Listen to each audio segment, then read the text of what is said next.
From the outside, my life seemed perfect. We had a beautiful house, my mom always smiled, and my stepdad played the perfect family man. But I never trusted him. Something always felt off. For my mom's sake, I kept quiet and smiled, but deep down, I knew he was hiding something, and I needed proof so Mom could see his real face. One time, I got the opportunity when I overheard his plans. I'll get my wife to sign the papers. Don't worry, nothing will go to the little brat. Everything will be mine. I know what you're up to. Stay out of this. No! Our argument got heated fast, and he tried to drag me out of the study room, and in doing so, I stumbled and broke the vase. What happened? Mom! He's a fraud. He's planning to take everything from you by having you sign some document. Stay away from my daughter, you jerk! She charged at my stepdad, but then she slipped on the water from the broken vase and fell hard. And from that moment, my life was about to be turned upside down. At the hospital, the doctors told me Mom had survived, but was in a coma. And to make things worse, my stepdad blamed me for everything, said I was unstable, and I was the one who pushed Mom. He convinced everyone I needed to be locked in a mental hospital. I'll make sure you never get out of that place. I'll make you pay, I promise. We'll see about that. And so, I ended up in Blackwood Mental Hospital. The place was super creepy. The staff was rude to the patients. Well, each patient seemed to be lost in their own world. I had to escape this place. I didn't want to end up like them. However, I tried to escape many times, but failed. And at my last attempt, it landed me in solitary confinement. The dark, eerie room was suffocating. Shuffling noises made my heart race, and a voice broke the silence. Oh my god, who are you? Shh, it's okay. I'm Elizabeth. Hey, are you hungry? Elizabeth brought me some snacks through the hole, and we started talking. She told me her mom was a nurse, and they lived in the nurses section of the hospital. She even shared a spooky story about how the hospital was built on a graveyard. The girl was very talkative, and before I knew it, morning had come. The sun is coming up. I need to go. My mom will be worried when she wakes up. Rue, you're a good person. I like you. I guess thanks. You're not bad yourself. The next morning, I heard shouting outside. The door flew open, and there he was, a tall and handsome guy with glasses. He looked like he belonged on a magazine cover. Here, let me help you. His grip was firm. For the first time in ages, I felt safe. And honestly, I couldn't stop staring. He was that handsome. Who are you? I'm Dr. Hank, one of the psychiatrists here. We're going to make sure you're comfortable. No more solitary confinement for patients. Our responsibility is to treat them with respect. They are our guests, not prisoners. As he yelled at the orderlies, my admiration for him grew. He genuinely cared. Later that day, as I was getting dinner, someone shoved me from behind. It was Amanda, the girl who was in the room next to mine. She was always stirring up trouble, as if she took pleasure in making my life harder. Is everything okay? Yeah, just Amanda being Amanda. Don't let her get to you. She's dealing with a lot. Over time, I met with Dr. Hank daily. He listened, really listened, and believed in me. He said I was making progress. I started to believe that I could get out soon. Meanwhile, Elizabeth often visited, keeping me company. A month passed. One night, I heard Amanda's terrified screams from the next room. I didn't know what was happening, but there was nothing I could do to find out except wait for morning.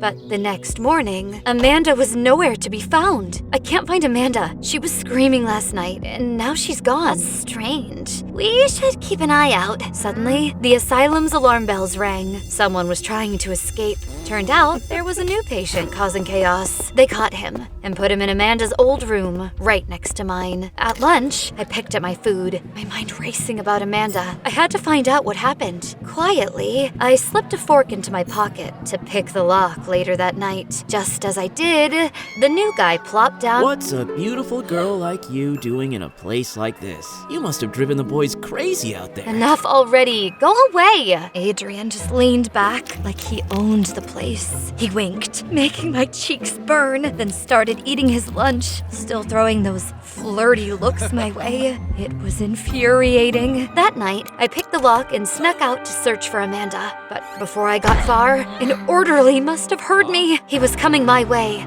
But a crash from the hallway sent him running off. Saved! Someone then pulled me away. Adrian, you made that noise? Why?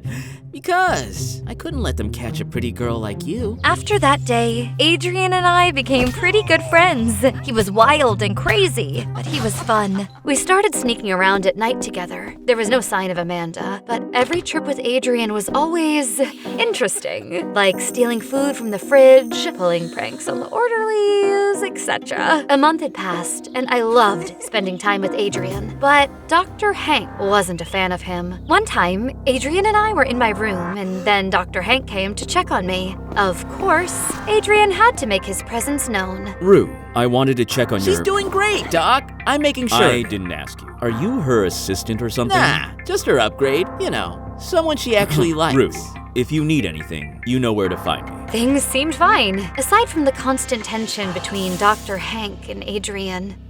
One night, I heard it again, patient screaming, crying, and it kept happening. And every morning, one less patient. I shared the strange events and urged Adrian to investigate with me. Adrian led me to Dr. Hank's office. Dr. Hank is the most suspicious. He must be hiding something. So we started searching the office. We had to find something, and we did. We found shredded files. As we pieced them together, I saw the names. All of them were the patients who had vanished. The records said they were eliminated. Oh my god, something's definitely off here. Hearing him say that made it real. We were onto something big. Then something hit Adrian and me, and I blacked out. The next morning, I woke up smelling smoke in front of my door. I panicked to see the evidence was burning. That's when I started to scream. The orderlies rushed in, trying to restrain me. Rue, it's okay. Calm down. What's going on in here? Mr. Blackwood, everything is under control. Mr. Blackwood, the owner of the hospital. This place is creepy. Patients disappear from here. The patient next to me, Amanda, she's been missing for a month. Amanda? Just then, Amanda appeared. She looked perfect, but something was wrong. She moved like a puppet.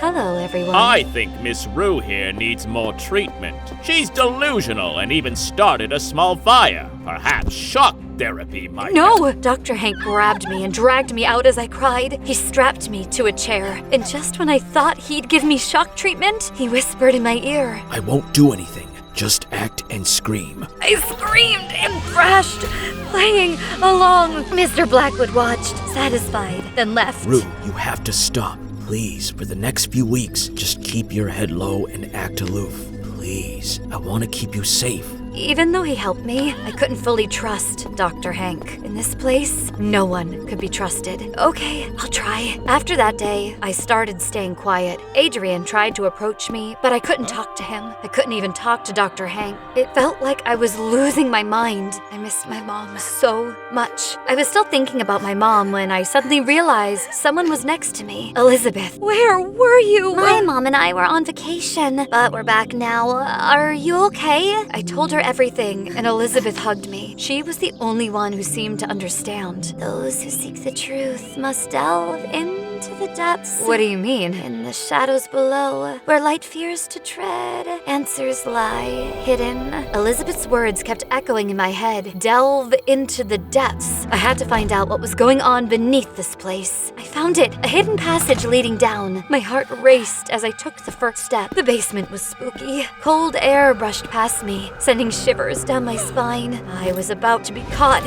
when a hand covered my mouth and pulled me back. Quiet, Rue, it's me. I've been trying to expose this place's dark practices. Half of missing patients have escaped because I've helped them, but the others, something very dark is happening here. I didn't want to trust him, but if I wanted answers, I had to play along. Reluctantly, I followed him to a nondescript storage area, knowing it held secrets. Out of nowhere, the floor started to open by itself. We ducked behind a stack of boxes, holding our breath. People in lab coats came out from a hidden passage below and walked out like nothing was strange. Dr. Hank started working to hack the passcode system. Suddenly, there was a beep and the passcode cracked, and the doors on the floor started to open. We moved slowly, then couldn't believe what I was seeing. Patients strapped down and wired up like lab rats. It was worse than I ever imagined. And then I saw them, Adrian and Mr. Blackwood. They were arguing. We hid behind some equipment and listened. I told you to keep an eye on that girl.